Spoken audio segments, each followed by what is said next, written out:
Hello everyone, my name is Wayne. And I'm Rebecca. And we are your Bourbon Journey. Welcome to a new whiskey tasting episode. Pretty excited. We went to one of our favorite liquor stores, High Spirits Liquor, that's just a couple miles away from us, maybe a little too close. And the week before Halloween, they were having a spirit tasting, a booze and booze kind of an event. So we decided we'd go over there and see what all the vendors and the distributors were tasting. We tasted quite a few things, and we found a few bottles we were interested in as well, including this one right here. And I was hesitant because it was a little bit over MSRP, but we hadn't seen it anywhere else. They were raffling off a beach cruiser bicycle and a Blackstone grill with 4 roses all over it. So it's sponsored by 4 Roses. And I said, do you have to be here to win? And she says, no, we'll call the winner. And I said, okay, perhaps if I win, I won't mind that I spent over MSRP on this. And she laughed and I laughed, and I'll be danged if I didn't get the call there that night. I won the Blackstone grill. I was so excited. You were, and not only that, the very next day what happened is 4 Roses wanted for sale. I guess they gave away too many of these grills. Yeah, they're tinkering with ideas about it. So let me tell you a little bit about this special edition of Little Book. So this is Little Book The Infinite, Edition 2 for 2025. So the little tag that comes with this, Freddie Noe had this to say: welcome to the Infinite. Through this series, I'll share a new side of Little Book. As always, each edition will tell a story, but this time it will not be mine alone. This whiskey brings together bourbons distilled by my granddaddy, Booker, my dad, Fred, and me. For the first time, blending our journeys as whiskey makers into a single liquid. It has been 3 generations in the making. Enjoy. Each year, they will bottle a portion of our Infinity batch to capture a unique moment in its evolution. Then, Freddie carefully selects new whiskeys to introduce, shaping the flavor profile for the year. So for Edition 2, building on the foundational notes of Edition 1, Freddie has blended in 3 distinct bourbons from across the generations. Bourbon from Booker accentuates the oak, char, and smoke. Fred's bourbon adds rich vanilla and caramel and dark stone fruit.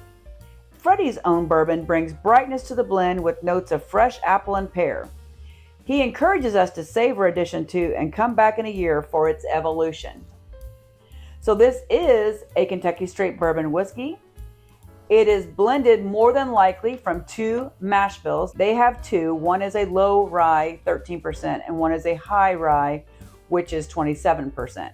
But it's probably dominated by the low rye because that's what Booker's, Knob Creek, and Baker's typically uses. It is non-age stated, but we know that the first batch had whiskeys from 7 to 20 years old. It's unlikely this is younger than that. And the proof is 120.4.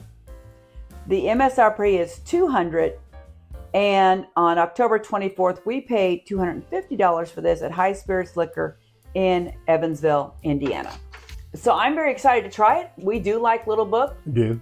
Sometimes I would say I might be a little bit more of a Little Book fan than you are. Yes.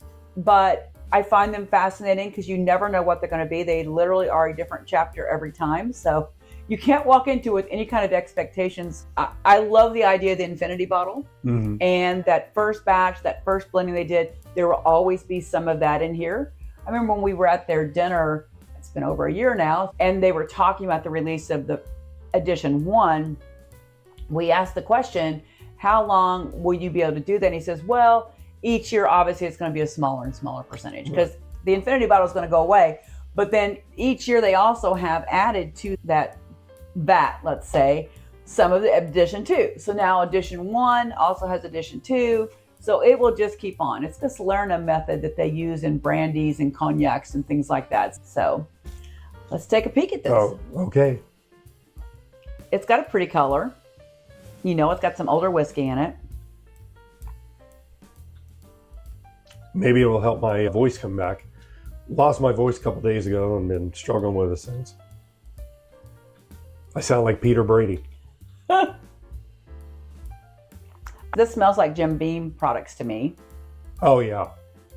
You automatically get that kind of caramel, brown sugar, cinnamon note right away. What's come out of It's the trifecta of it.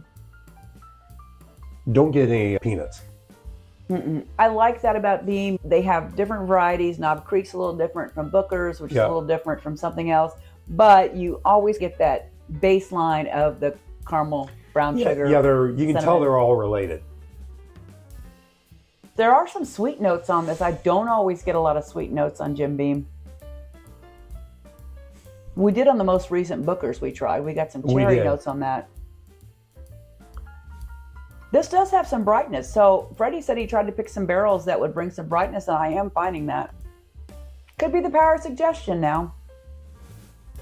Look at the legs dropping on here. They are really hefty. They're just taking their time falling. Oh, there we go. Yeah, it's going to have some nice viscosity. It's got some older bourbon in it, so I'm pretty excited about that. Well, let's try it. Cheers to Little Book the Infinite, Edition 2. Hoping that this one brings us as much pleasure as Edition 1. Cheers. Cheers.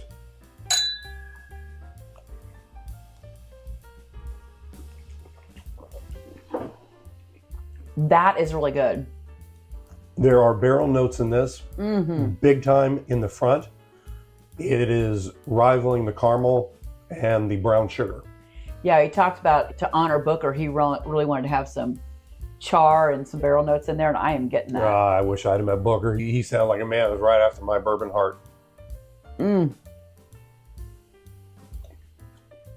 I have to go back to the nose each time because the nose on this is quite inviting, and I do feel like it is very welcoming, and the nose is signaling what the palate's going to be like. This is my first pour of the day. This is a good one. It might help open your throat up a little bit. That bourbon, especially a higher proof, can clean out that throat sometimes. I think it's really good. I'm loving the smoky notes on this. I don't often get that on Jim Beam products, to be honest. And we both enjoy a nice char, smoky barrel note on things. I think that's one of the reasons I like their 18-year-old so much, the 18-year-old Knob Creek, and probably why we're going to have to pick up a bottle of that 21-year-old if we can find it, because those older ones tend to have those notes, and we do really like that, especially this time of year. There's something about drinking a savory, barrel-forward bourbon in the wintertime that just seems perfect. And savory, I think, is the right note for me right now. It is very savory. Very different than the last one we had. I think so, too. I think it's better. Yeah, I feel like it has, I don't want to say matured, but it's almost like the blending process. The first one was these 4 things coming together to make the first edition. And now you're taking that and adding some more things to it. And I feel like it's maturing and growing. And when we've talked with distillers about the blending process and how important it is, sometimes that marrying of the blends and how long they spend together. So some of the original has spent a year together. So they're more than kissing cousins now. They're really married. This is really solid. I think it's really solid. Absolutely. I am getting some dark fruit notes on the back. They're not dominant, because dominant for me is the barrel notes. I agree. But it's almost like a really dark cherry back there. Maybe hints of fig. I do think it's better than the last one. I remember not being totally disappointed with the last one, but I really was thinking maybe it's time to close the little book, go on to another chapter, comic book or something. And this one here, gosh, this rivals some of the Bookers that I really love. Yeah, and I do like the little book. It was one of the first things that Freddie really worked on his own in his distillery, so to speak, where you could do smaller batches and really experiment. And I appreciate that. And I appreciate they're all so incredibly different. And some of them have a rye, some of them are rye, some of them are more burr rye. So it's just all over the map. And I love that about it. And I like the proof point. They usually try to stay in our wheelhouse. We like things that are a little bit proofier typically. I do think this is better than last year's. We have not had a taste of it in a while, so maybe later we'll do that. But I feel like it, I think I used the word earlier, I feel like it's just matured. And it's just got a little more depth to it than the first one did. And I think that's going to happen through the process, because he's going to keep looking for things to take it to the next level. And props to Freddie on this, because I think that's a lot of weight to carry. You're trying to do a generational bourbon for some pretty heavy hitters from the industry. And Little Book is named because that was his grandfather, Booker's nickname for him was Little Book. And everyone called him that. So I think that carries a lot of pressure to perform. I would feel that anyway. Maybe Freddie doesn't feel that way, but I would certainly feel that way. And I think it's fantastic. Well, it makes me happy that my dad wasn't involved with bourbon, because my nickname was Big Dummy. Don't make me spit my Little Book. Well, that would have been heck of a bourbon. Let's talk about the finish a little bit too.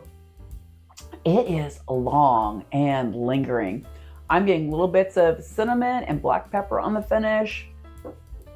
I'm getting a few sweet notes on the palate and the nose, but I'm not really getting that on the finish. It goes more to char notes, barrel notes, pepper, cinnamon. It's got some pop. I like it. Mm-hmm. It brings some heat down the back. And it is cinnamon. I would agree, black pepper. She's making it easy today, folks. Well, And he's having in the trouble barrel- talking, so I'm trying to think, what would he say too? Yeah, and there are barrel notes in this, which I am really enjoying. Mm-hmm. Not everyone likes barrel notes. And if you're someone who doesn't like barrel notes, this might not be for you. No. But I will say this, it's not drying in any way. It doesn't make me feel like my mouth's been dried out and I need to go drink a gallon of water after having this. It's got some lusciousness to it, and the mouthfeel is really nice. So although those char notes are there and the barrel notes are there, I don't feel like it's tannic and drying. It's giving me memories of the old Granddad 16. Yeah, which is very well done. And we always said, I wonder what would have been like a little bit higher proof. So now Granddad does have a different mash bill than this one. Although we think, we do understand that at least on Infinite 1, that they did use some items that were originally distilled for Basil Hayden, which has the higher mash bill. So who knows what's all in here that was not disclosed, which is kind of a bummer for me because I like to know, but they do that on the Bookers more. And this has been a little more close to the best, let's say, and that's fine if they want to do that. Well, the one thing I'm confident about is there's no Old Crow 86 in this. So what would you say overall? Would you recommend it? Yes, it's very, very good. It is a bourbon drinker's bourbon. And what I mean by that, this is not something you give to somebody that's a passive drinker. This is I think in some ways I think of an old man drinking this type stuff. It's a heavy hitter, and it's interesting that somebody like Freddie Noe would come up with something, in my opinion, tastes like an older style bourbon. Mm-hmm. And very hearty. And the fact that his grandpa was in this, I love this. You could hook me on a good story, and this is a good story. Most importantly, it's a good bourbon. Yeah, I could drink this again. We don't have a backup bottle, probably won't get a backup bottle. The Infinites are a little bit more expensive, but it's definitely going to be a really nice special occasion drinker is how I would view it. Or if someone comes over to your house that is a really big bourbon drinker and loves stuff with some barrel notes, I probably want to pull this out and have them taste it, see what they think about it. But I think you'd want to pick and choose who you're going to share this with. And for me, I'm really super happy to have it. I totally agree. I think if he's watching out there, Vince, I think would enjoy this. I think this is a good one. Mm-hmm. Freddie, once again, you've hit it out of the park, and this one you've really hit out of the park. I really was wondering if you should close the Little Book, but this one here, you have decided to do the next level of Little Book. Outstanding, and you paid a true service to your parents and your grandparents. God bless you for doing it. If you like what we do, hit the subscribe button. Always remember to drink responsibly. And for today, no matter how you sound, drink some Little Book. Cheers. Cheers.